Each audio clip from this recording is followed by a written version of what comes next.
Hello. Do you know that we can make magnets using electricity? These are called electromagnets, and they're like super-powered, controllable magnets. Imagine a regular magnet, but one you can switch on or off. That's an electromagnet. It's a magnet that gets its power from electricity.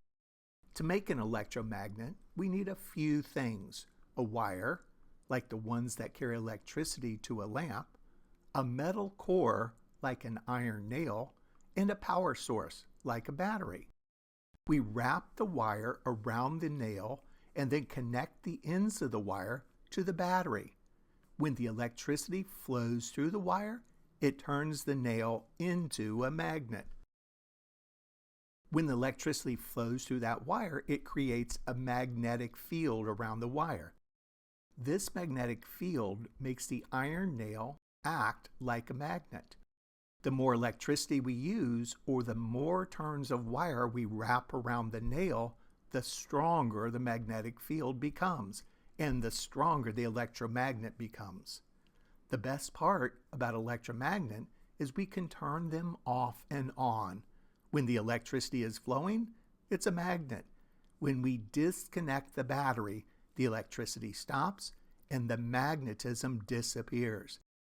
It's like having a magnet with a magic on-off switch. Electromagnets can be incredibly strong, much stronger than regular magnets. They can be used to lift very heavy objects like cars and scrap metal.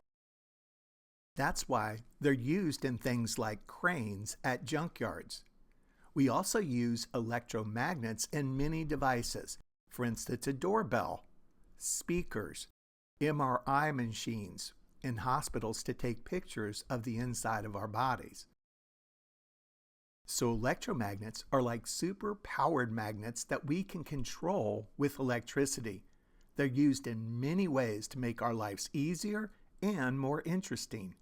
And they also show us the amazing connection between electricity and magnetism. Thank you for watching.